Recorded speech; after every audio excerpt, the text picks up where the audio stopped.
Good afternoon, everyone, and thank you so much for coming to United in Diversity.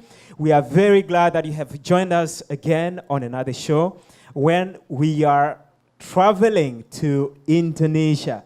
We are now traveling to Asia to discover a little bit about Indonesia. Before we start, I just want to give a disclaimer that views expressed on this program do not reflect ours. They are simply opinions of the participants that we have here. And so I want to start by asking our participants to introduce themselves. Tell us who you are, what you're doing here, how long you've been here. Let's start on my left side. Good afternoon, everyone. Let me introduce myself. My name is Laura Misa. Since I am not single anymore, I'm married, so I become Laura Sumendap. I come from the country of Indonesia. Actually, I'm not really sure what part of Indonesia I belong to, because my dad comes from Siau. That is a small island. East, south, north, west? North okay. Sulawesi, on top of Manado, which is very near to the Philippines, to Mindanao.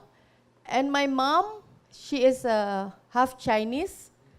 She is a Chinese. The great parents comes from the mainland of China, and they migrated to Manado, Manado, and my mom's mother is the Chinese one, and half Chinese and Manado, and she got married to a Javanese man, particularly in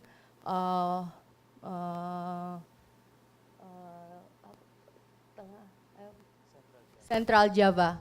So I'm not really sure. And I was born in Jakarta, and I most of the time stayed in East Java.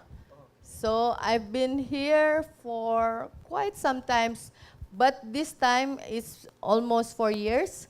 But I've been here when I was in the late 80s, when my dad was studying at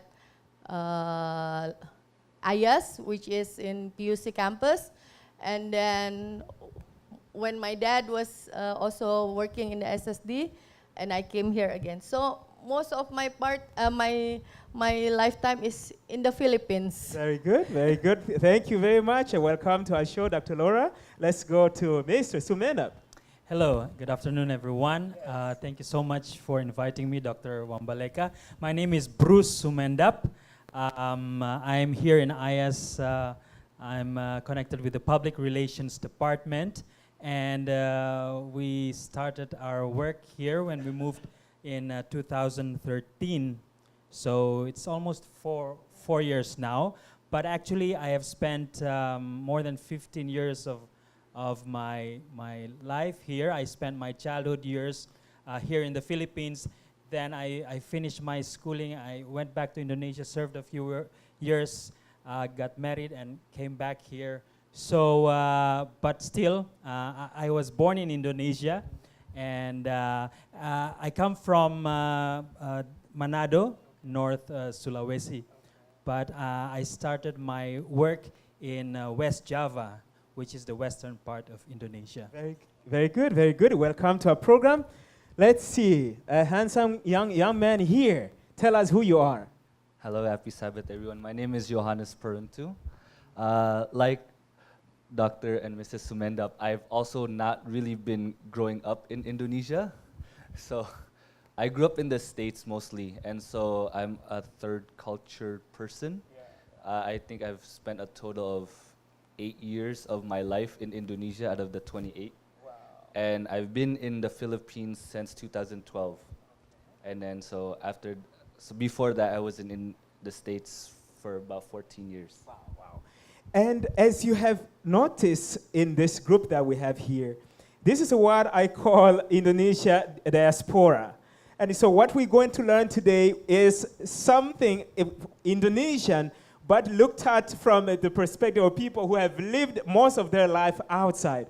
So I was sharing with Bruce a couple of days ago that we'll have a show for the diaspora, and we'll have to have another one for Indonesia in the future. But now that will be for those who have lived most of their life in Indonesia, and we'll try to get the cultures from different parts of Indonesia, because Indonesia is a very large place. So let's continue with our conversation here. What do you like the most about Indonesian culture? I don't know if you call that your culture or you think it's Indonesian culture that you don't belong to. I know that's a struggle for you, but whatever it is, what do you like about the Indonesian culture? Well, I think let me start by saying, yes, it's true, it's a struggle to really say Indonesian culture. And again, we have several people who have struggled defining a national culture, because really, as you have mentioned, Indonesia is a very diverse place. It's a country with more than 300 ethnic groups, more than 700 dialects or vernacular. Of course, we have some major groups, major cultures like the Javanese culture and Sundanese, and we have some hundreds of minor cultures. But to really say Indonesian culture, I think it's easy, but it's difficult to define. One of the things, we're talking about culture, and we share similarities across the country. What we are proud of actually is the culture of, and this may be true in other countries, but this is very much what we take pride in, is the hospitality. When we say hospitality, it's more than just being kind, just smiling, just being nice, but it's actually to the point of sacrificing, to the point of not avoiding shame to yourself and your family. And it all revolves around one thing that is very common, we have heard a lot about this, is food. And hospitality ties with the food, and it ties into avoiding shame. So in simple terms, I would say if one way an Indonesian would show hospitality is when they say, to the point when we greet each other by asking, have you eaten? So if we meet strangers along, just anyone on the road, instead of saying, hi, how are you? We say, we say hi, and then we said, have you eaten? To that point, and when we said, please come to the house and have a meal, it really we insist, and we really mean that you come to the house, we'll eat, and well, let's start with that. Maybe Laura might. I want to go back to that. Let's go home and eat, because it's not just one meal. It's several meals. I've been to Jakarta. I was, we met there, right? We met that same weekend when we met in Jakarta. That evening, I was invited by one of the church members. And they took me to this restaurant, and they just kept ordering food. And I'm looking, what's going on here? I asked them, are you expecting a company? They said, no, this is for us. The whole table was, we could not even finish a third of the food that they ordered. But they said, no, they just keep eating. Well, the only little detail was that it was very spicy. It's always spicy. Yeah. It is always spicy in Jakarta. Let's continue with Dr. Laura. Yeah, I think I want to just add some more to Bruce's statement. Especially if you go to Manado. I don't know anyone of you have been to Manado. If you serve visitors, they said that they only eat once a day, but continuous. They don't stop eating. So because especially if you are a visitor, you can just go from one place to another, just for eating, hopping from one house to another. Because I don't know, is that their culture? If you are a visitor, You have a long table. You have fish with all kinds of different style they cook it. And different peppers too. Yes. Different types of peppers. Yes. And then you can eat. Yeah, and there's one aspect of the eating tradition where at the end, and most of the time visitors would miss this point and would politely refuse, but it's actually a culture, and we call that babungkus. Babungkus means you need to bring home. Balot in Balut the Philippines. in the Philippines, Yeah. balut. You need to bring. So as we come to the end of the meal, you will see the host handing out All plastics plastics. to all the visitors. Yes. Because You they can take. expect you to bring home. You know, I wish I had known this when I was a self-supported student. You would have I missed should it. have been flying to Jakarta, You Indonesia should have. all the time, because that means I'll come home with a lot of food every time I go out. Well, food is part of the social. We wouldn't miss. I mean, everything for every engagement. You have meetings. One of the cultural shock is when I come to the Philippines, we sit meeting for hours, and I was just first There's time. no- Where's the here, food? I was just waiting. Where's the food? There's no food. and like where I used to work in, I mean, you sit in a meeting of even for 30 minutes or 1 hour, you'll be sure there'll be snacks at least. At least. And the usual thing is, when you go to an Indonesian house, you'll just wait for 3 or 5 minutes, and immediately there's going to be juice or cookies. I'll be checking your house out Yes, one of please. these days. One thing that is very unique that you like, even though you have grown outside of Indonesia, the moment you got there, I know you were doing practicum there, you were a pastor, things. What caught your attention? Say, wow, it's really more fun in Indonesia. Actually, when I went to kind of piggyback on what they were saying, when I was in Manado, I went to school for 1 semester there. They had this one Thanksgiving program, and they had already warned me, do not leave your plate empty. And so I was like, I can eat a lot, so it's fine. I can keep my plate. I believed that I could finish whatever they gave me. So then we went to this house, this family, and there was so much food. And so the mom, my friend's mom, said, come eat. And instead of us putting the food on our plates, she put it. And I was like, okay, this is a lot already. So I was like, so I ate 1 plate, and then everyone else was very slow in eating their plates. But I just ate a lot because I was like, okay, once I'm done, I'm done. So once I was done, That's the American mindset working, right? So there. once my friend's mom saw that the food was empty, they added more. And I was like, okay, this is the 2nd plate. I was like, and it was a lot. And I think I ate 5 plates that day. And then after the 3rd or 4th plate, I realized I need to slow down because there's no more room in my stomach. Now you remembered what you Yes. were told. Don't Yes, leave yes. the plate empty. Yes. But I think one of the things I love most about the Indonesian culture is just the diversity. Dr. Bruce mentioned it earlier. It is not only the food is diverse. You go through different islands, there's different types of food, there's different languages.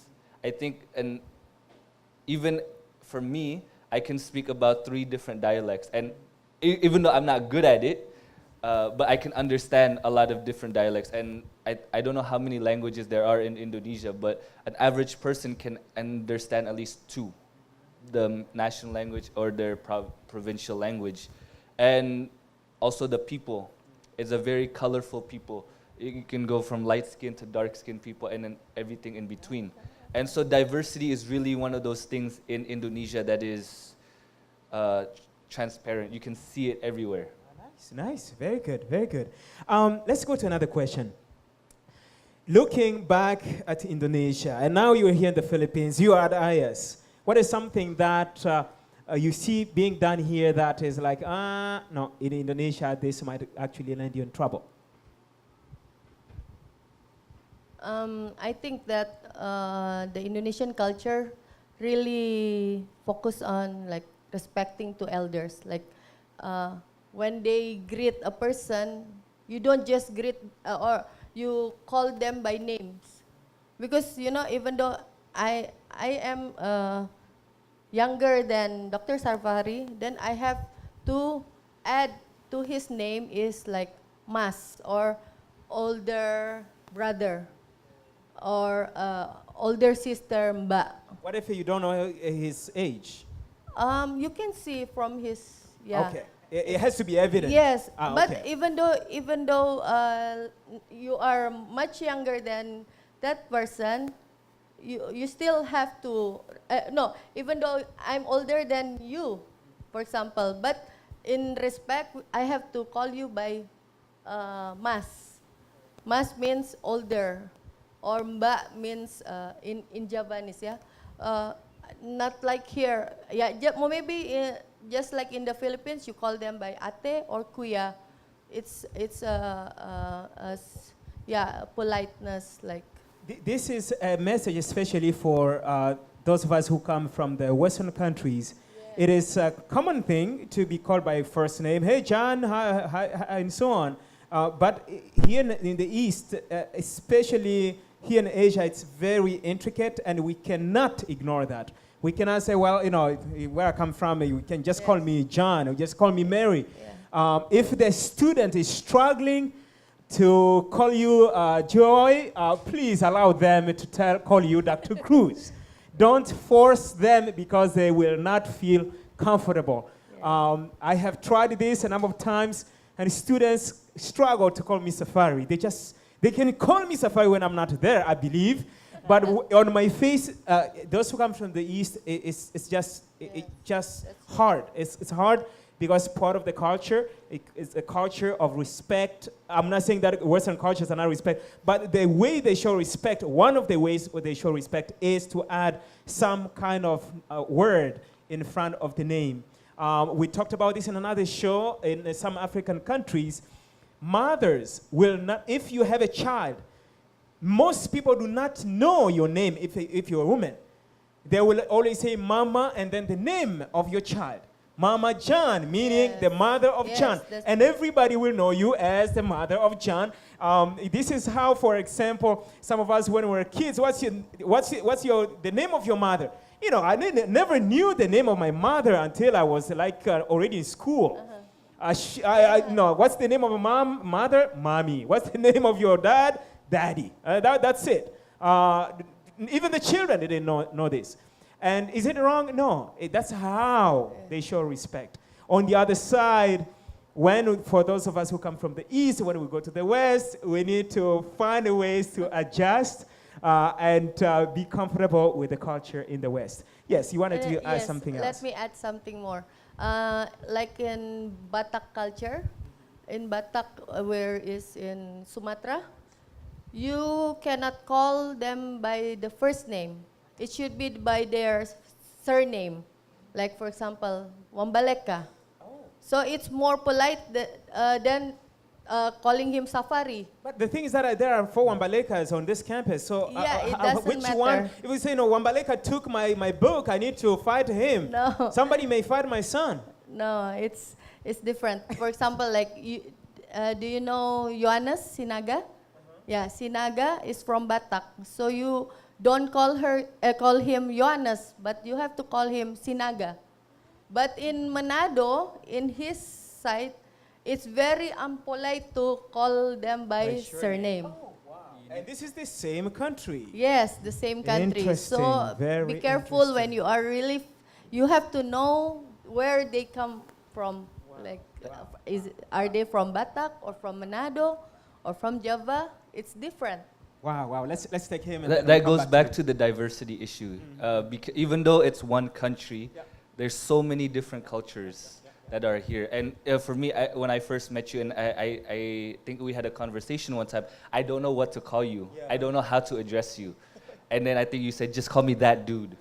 Yeah, that's correct. And for me, I was like, that doesn't seem polite. Even though I grew up in the States, I just still felt like it was awkward. I don't know, do I call you doctor? Do I call you? But when you said that, I'm like, no, that's not right.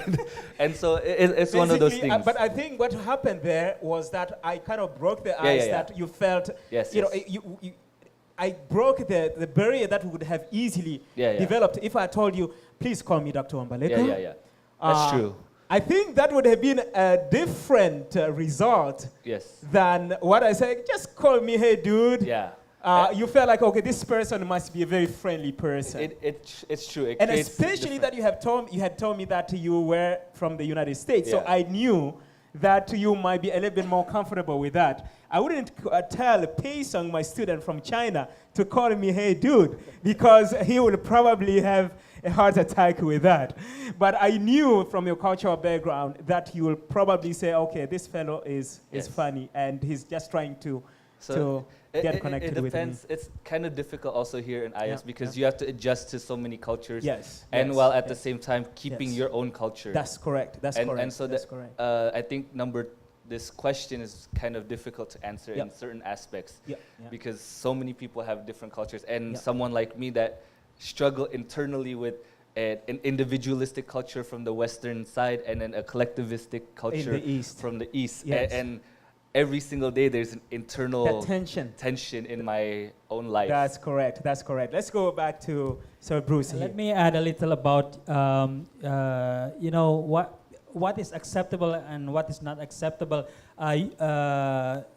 The one similarity that is shared is about the feeling of being a family. Although yes, we have talked about diversity, but I know you come from a different part of Indonesia, you come from different tribe, but we have the sense that we are one, and we know that we are brothers. So it's like we different ethnic groups in Indonesia have different strong feelings one to another, but they know that we are together, so we don't really show our negative feelings in public.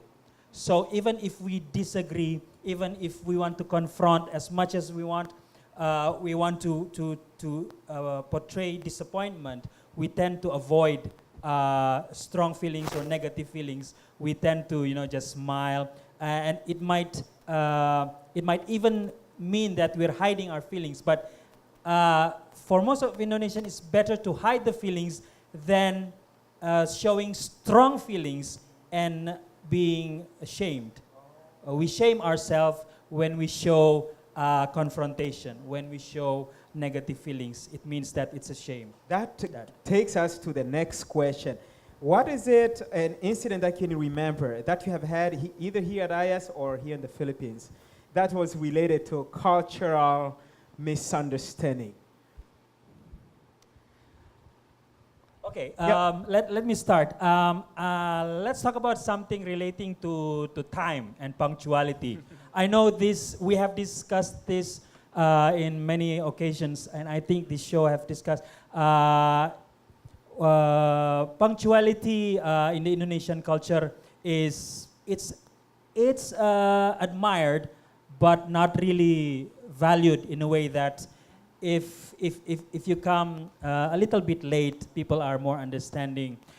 People expect Indonesians expect other Indonesians to be late. That's okay. That's fine. But if you come from Western cultures, we expect you to be on time. Now that's the thing which I think it's not really fair. A Westerner who is in Indonesia must be on time. Must be on time, but Indonesians expect other Indonesians to be a little bit late. That is interesting. And yeah, now I'm sharing this to you because of an incident. When I arrived here and we were celebrating the birthday of my son, it was our first birthday party at home, and then we sent out invitations and we told our guests there, please come, the party will start at 5 p.m. So we prepared the house, we prepared the food and everything, and then at 5 we have guests coming. Even before 5, 10 minutes before 5, guests starts coming, and I was surprised. We were just not prepared. At 5, the food was not ready, the room is still being decorated, and I was thinking, these people, they're too early. And my wife told me, didn't you say invitation at 5? Yes, at 5, but people don't show up on time, you know. And he said, no, we're not in Indonesia anymore. And then it struck my mind because now this is a learning experience because, well, I would say that the ones who came on time were not from my country. And then people from my country, they come, well, a little bit, you know, 5:15, 5:10. And we were because in my culture, if I invite you to come to the house and you come early, it gives a sense of, you know, you're very excited to eat. Which is bad. Which is bad. You know, you should come. You should give the host some time to prepare a little bit. Now, that's why this comes as a shock to me. But then I tried to adjust. I said, no, this is a different place. People here are punctual. They respect time. They honor punctuality. And the next time, I send out invitation the next year, 4:30. And then I'll be ready at 5. I send out 5:30, sorry, 5:30. And I'll expect them to come at, prepare early. I mean, that's impressive. And just for us to kind of wrap up this specific point, for those who are coming to IAS, those who are contemplating coming to IAS, who may be watching us from wherever you are in the world right now, please know that here at IAS, we have the tendency to start on time and end on time, whether it's in the classroom, at church. When people say we'll have a meeting at 4, it really means 4. The last person will showing up at 4:03. That will be the last person. But most people get there like 1, 2, 3, 4, 5 minutes before 4. And just don't change that. That's part of IS culture. If there's anything like that, we'll have another session where we'll try to define IS culture, and I believe this will be part of that. Let's go to Dr. Laura. Any other incident you have had that time that may have started conflict based on cultural differences? I think one very simple, but it's really important, especially for young people. Yeah, when you pass by, for example, we are sitting here, and then you want to pass by. It's our culture. You have to really bow. Yeah, you have to really bow. You don't walk like it's. I was very shocked when I was here, and I was talking with somebody, and yeah, one boy just passed by and without saying anything, like excuse me or whatever.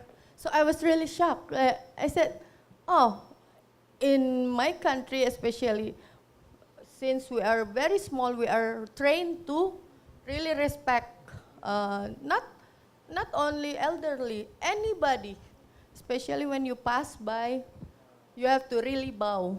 Yeah, I mean, especially for those like maid, like helpers in the house. You cannot even look at your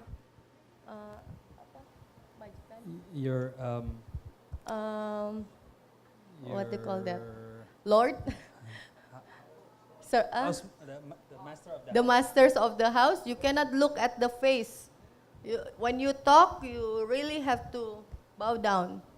You don't eye contact or you, yeah. Ingedoro, inmates, oh, yes, master, like that. So it's really very unpolite when you look at the face. Yeah. And young children also, you don't look at your parents look in the eyes. Yeah, when you are your parents are talking to you, you have to really look down and yes, mama, yes, yeah. Wow. Cannot, especially talk back. Oh, it's really. That will really get you in trouble. Let's go to the next question, and this is really for you because you have lived in the West, in the East. Okay. So I think you can understand this much better than all of us here in front. How is conflict resolved in Indonesia when you compare that like with the American culture? Do you see that as a similar, or do you see differences? The only conflicts I've ever had with people that are Indonesian have always been in the States. Okay. And so... But that was with those who have also lived in the U.S. for a long time, or is it with people who were still attached to... Some that are still, how do you call it, like converting towards the American culture. Okay. Someone that just came and then just adapting as well. Okay. And others, some that's been there for as long as I was. Mm-hmm. For me, it's always been the same. It's always been, you always talk to people privately. Okay. And I think one of the things in the Philippines I had struggled with was when I was in AUP and I had some conflicts with other people and I tried to resolve it, they tend to avoid. They let things cool down for a certain period of time, and I hated that. I really struggled with it. No, if we have an issue, let's settle it now. Yes. Let's talk about it, so that it doesn't add on. Yes. The feelings doesn't add on. And so I've always sought the person right away. And then there are times if I know I'm at fault, I would kind of cower a little bit, but at some point I would apologize. I would say, hey, you know what, as a man, I have to apologize to you because I did wrong. But conflict resolution is something that varies in different cultures, and some tend to avoid and just let things cool down without settling things. But I think in my Western culture probably dictates my actions on this more so than any other things in my life. And so I always want to just handle it face to face. Today in another discussion we were having, we drew the conclusion that culture should not be above the biblical principles. Yes. It is true that here in the Philippines, we have seen this in some of the shows that we have had, that in the Philippines, people will kind of shy away from the problem and let it cool down by itself, and then they will move on, because it's another confrontational culture. But if we follow the biblical principle, it says if you have something that is wrong, you need to go and see your brother, your sister, and resolve that conflict before you even come and offer your offering. But one of the things with that, when we just let things cool down, perhaps some people are some people will notice, are you okay? Exactly. You guys seem like you're off. Exactly. And then you tell your side of the story to that person, and that person's, oh, they're fighting. And then it creates gossip. Yeah. Unintentional gossip, as it may, but it creates something that should not have been there in the first place. That is correct. And how about we create this as part of our IS culture? It doesn't matter where we come from, that if we have a problem with somebody, we approach the person and actually try to resolve that. If we are really uncomfortable because of our cultural background, then we can use the Tanzanian culture where you will get an intermediary, but at least get the other person to come around the same table and try to resolve the problem. That way for sure the problem is resolved, because sometimes you can shy away from the problem, but the problem is still there. You wanted to add something? I want to add something about resolving conflict. Different groups in Indonesia resolve conflict differently. You get to one end, some of the Sumatran group, they resolve by confrontation, direct confrontation. Some of the groups, they resolve by denial. And some of these groups, and I think this is true with most, applies to most Indonesians, is resolving conflict. We try to avoid confrontation, but get an intermediary, because confronting means you are shaming yourself. That's the kind of mindset. So you get someone to intermediate. You talk the problems to someone or a party. That party talks to the other party, and then another aspect of resolving this is through when you are together in a discussion and one is intermediating. Usually it is settled not by vote. It's actually we call it mufakat. Mufakat means that you agree all together. Either you agree all together or you don't agree. And that is why and this goes larger than culture itself, is the ideology of Indonesia. It's in the pillar number 4, which is democracy by mufakat. It means democracy. That's why in some cultures, when you get to a point where you have to vote, now that is unacceptable. You need to agree all together, and that is acceptable. So when it comes to a point, then when you have to vote to solve a conflict by vote, then people tend to be, they think it's not the best way. So unless each one in the room agrees on that, then there will be no decision. So interesting, very interesting. We come to the end of our program, but I want you to give us a lesson, 30 seconds each one. What lesson do you want to give anyone who wants to make you their friend? And I'm talking about you as Indonesian, not you as somebody who has gotten several cultures. If you are a typical Indonesian, what should somebody watch for if they want to become your friend? Can I start with you? I think for me, if you want to be my friend, just give me food. I think that's the easiest way for me. I love because food. it's part of the culture. Yes. Food starts everything in Indonesia. That's true. Food, just coming up to you like the Tanzanians were talking about, like greeting people. Our Dr. Sumenab was talking about how our greetings come with food. Like, oh, how are you? Have you eaten? Are basically synonymous with one another. And so food is very important. I'm really impressed that we have become friends even if I never offered you any food. It's Thank you so much for your kindness. Let's go to Sir Bruce. 30 seconds. 2 conditions. You need to eat durian with passion. You need to eat Indonesian food even if it's spicy. Okay. And that makes you my best friend. Oh, now you know you're stepping on my toes. You know that. You are intentionally doing that because you know that I struggle with both of them. You will not struggle any longer. Very good, Dr. Laura. It's not hard to be my friend. I just want someone who is very true. I mean, you really respect me, like because I was raised in a family who is very respectful to other people, and who really a friend who is not in my happy times only, but also in my bad times. Thank you so much. I want to thank you for this program, for your participation. A few things we have learned here as we try to live united in diversity. Number one, let's be more hospitable. Let's share what we have. That is a biblical principle. Let's share our food. Not only to Indonesians, but with everyone in our community. Number two, let's be genuine. Let's not hide anything behind.